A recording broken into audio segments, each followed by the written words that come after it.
Hey guys, this video is on forming ionic compounds from neutral elements. An example of what I'm talking about would be sodium. Neutral elemental sodium, which is a metal, reacting with chlorine gas, which is chlorine, which is a nonmetal. They form an ionic compound because, as we have learned, sodium, being a metal, loses its outer electron to form the +1 sodium ion. Chlorine, with 7 valence electrons, gains sodium's 1 lost electron to form the -1 ion. Remember from previous lessons, the ion that an element forms is dictated by the group that is in on the periodic table, right? With 1 valence electron, group 1 metals form the 1 positive ion. With 2 valence electrons, group 2 metals form the 2 positive ion. Chlorine is in the group 1, so it loses its 1 electron to form +1. Chlorine is in group 17. With 7 outer electrons, these elements gain 1 electron to form 1 minus ions. Group 16 elements, remember, form 2 minus. Group 15 elements form 3 minus, right? They gain 3 to get to their complete octet. Group 14 at the very top, carbon, forms 4 minus. And group 13, right? These with 3, like aluminum, actually lose. And that aluminum is a metal. So when we're looking at our periodic table, and we are dividing up between metals and nonmetals, right? Metals are on the left, non-metals are on the right. There are some exceptions, of course. You know, we have hydrogen over here, right, in group 1. But this is generally how it works, right? Metals and nonmetals. Metals lose electrons to stabilize, nonmetals gain. And when we have sodium and chlorine coming together, how nature works is dictated by the number of electrons lost must equal the number of electrons gained.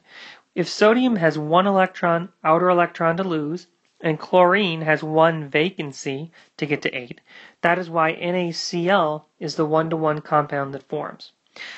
You may have noticed, however, that chlorine is in the form of Cl2 as a reactant. Well, in this case, we can't just simply eliminate 1 chlorine. According to the law of conservation of matter, we must, of course, account for that chlorine. It doesn't just go into, disappear into an alternate dimension. And so the way we account for this is by balancing the equation. We do not put a subscript 2 next to the Cl on the right-hand side because that would be erroneous. That is not the compound that forms. It is a 1-to-1 ratio as dictated by the +1, -1 charge summation to 0. So what we do is we put a 2 in front, and what this tells us is 2 molecules of the NaCl form with the ratio of 1-to-1 Na to Cl. And of course, if we create a sodium on the left that wasn't there, the correct way to balance this equation would be to put a 2 in front of the sodium on the left. 2 atoms of sodium combine with a molecule of Cl2 to produce 2 molecules of NaCl. Let's try another example. Potassium reacting with oxygen. Potassium, group 1 metal. Oxygen, group 16 nonmetal. Potassium, as a group 1 metal, loses its 1 electron to form the +1 ion.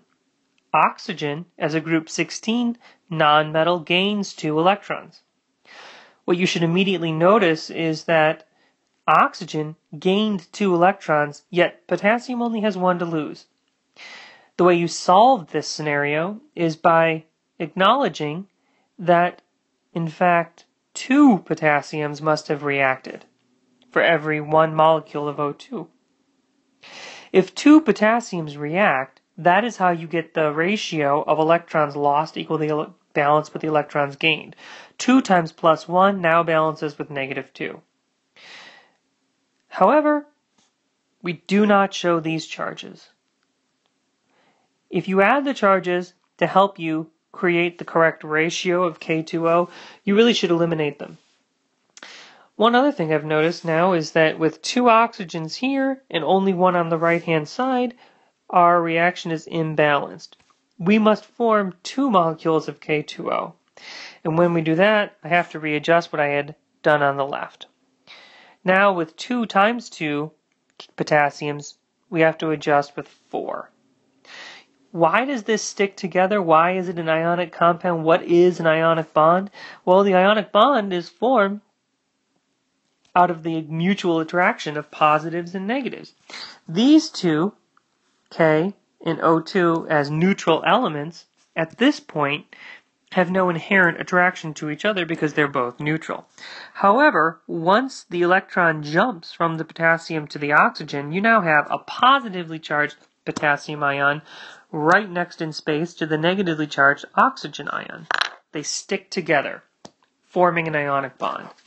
That is all an ionic bond is. It's the attraction between positive and negative ions. Of course, let's eliminate those positives and negative charges when we write the final compound. It's understood that those are in there, that they are charged. An ionic compound is, in fact, made of ions. Let's try another example. Magnesium reacting with nitrogen. Nitrogen in its neutral elemental form is N2. It's a gas. Magnesium, solid metal. When these two react to form magnesium nitride, I have to ask myself, where were each of these on the periodic table? Magnesium, as a group 2 metal, loses 2 electrons. Nitrogen is in group 15, so it gains 3. If magnesium loses 2 and nitrogen gains 3, what I have is a charge imbalance.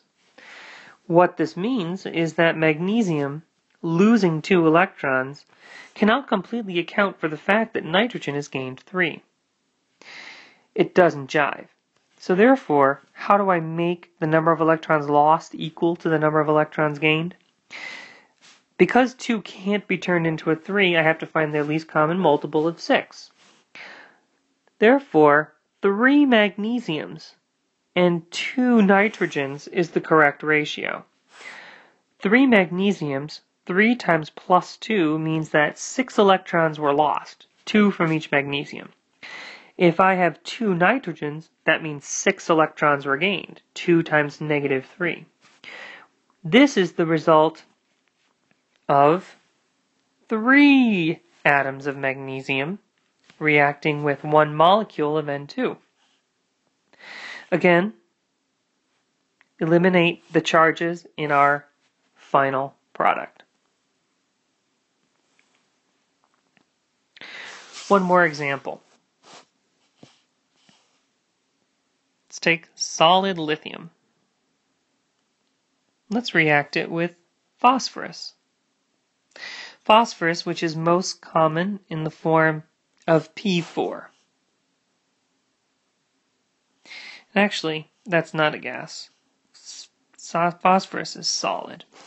So lithium, let's take a look at the periodic table again. Lithium is located in group 1, phosphorus in group 15, meaning phosphorus gains 3 and lithium loses 1.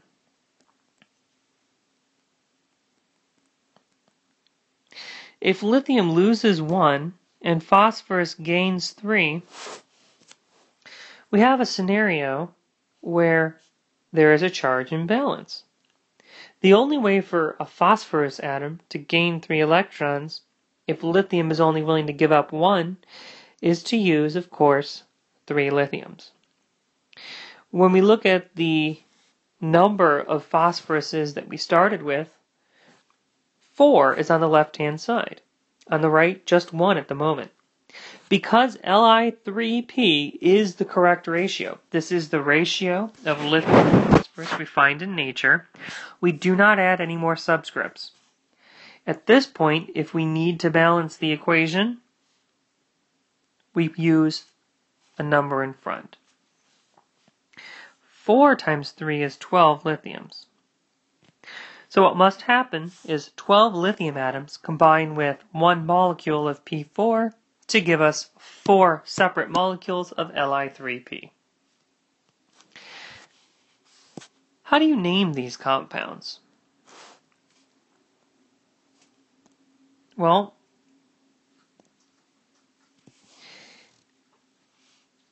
the metal is easy. We simply restate the name of the metal. In this case, potassium. And with the nonmetal, we change the nonmetal's ending to "ide." Of course, "ide" tells us that the oxygen is negative. Potassium oxide. Magnesium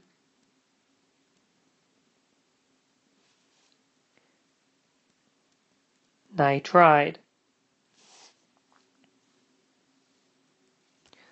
Lithium phosphide. One other thing you should notice that in all of these examples, the solid metals were simply written K, Mg, Li, but the nonmetals were in these various forms, O2, N2, P4. Nonmetals often come in the form of diatomic molecules, di meaning 2.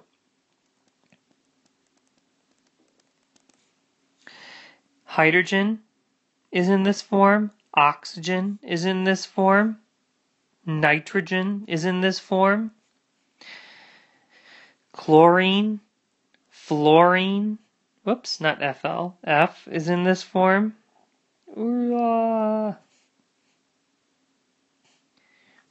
bromine in this form, iodine in this form. Notice that these here, the elements in group 17, all form diatomics. Chlorine, fluorine, bromine, iodine. Oxygen is diatomic. Nitrogen is diatomic. And then there's a couple other non-diatomic ones. Sulfur tends to form S8 and phosphorus P4. So when you're reacting with elemental phosphorus or elemental sulfur, those are generally the forms that you're using. This, my friends, is how you form ionic compounds.